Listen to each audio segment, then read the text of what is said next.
All right, let's dive in.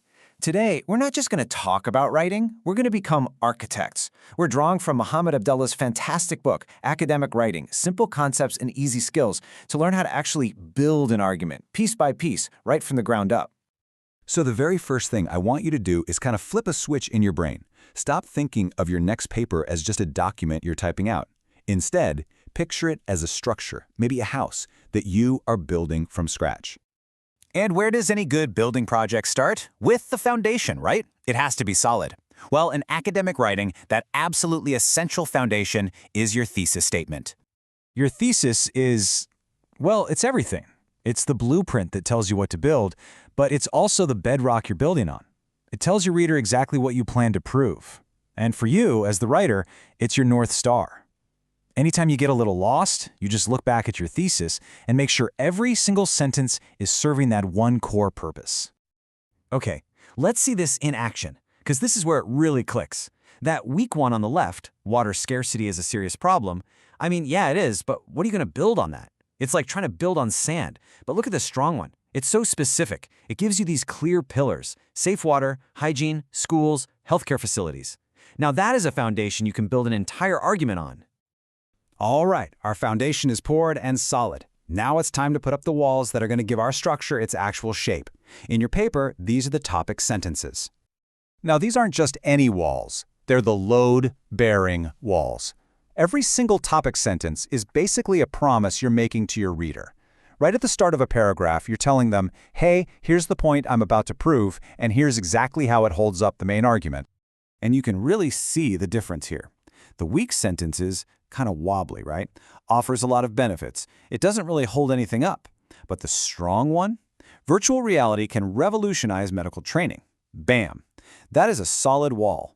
It's clear, it's focused, and you just know it's ready to support the full weight of your evidence. So, we've got a foundation, we've got our walls, but is that a house yet? Not really, it's just a frame. We need the actual stuff that gives it substance and strength. For our argument, that means we need supporting sentences.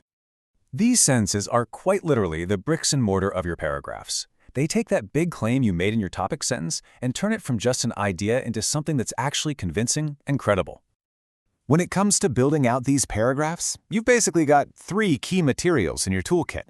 And just like a real wall needs more than just bricks to stand, a strong paragraph needs a mix of these to be truly solid.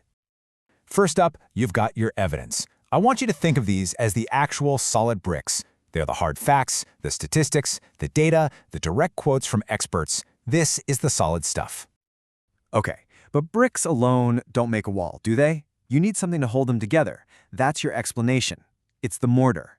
It doesn't just drop a fact. It clarifies why that fact is so important and connects it right back to your topic sentence. And finally, we have examples. If explanations are the mortar, think of examples as the windows in your wall. They let the light in. They help your reader actually see and understand the abstract point you're making in a real, concrete way. So, we've got our foundation, our walls, and our building materials, the bricks, mortar, and windows. Now, let's pull up the full blueprint for a single room, which is, of course, your body paragraph. A really effective body paragraph follows this clear, logical blueprint.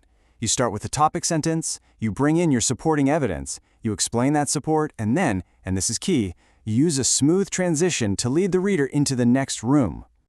Let's see what a well-built paragraph actually looks like in practice. So, here's our topic sentence, our wall.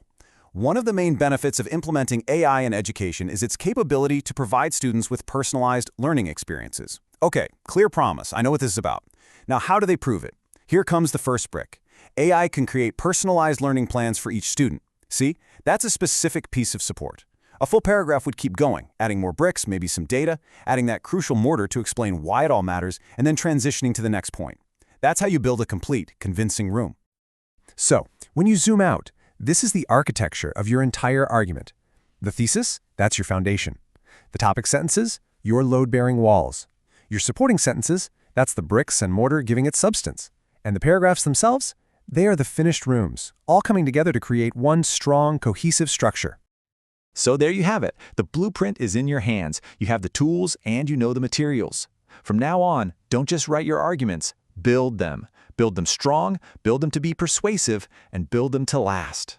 So the only question left is, What are you going to build first?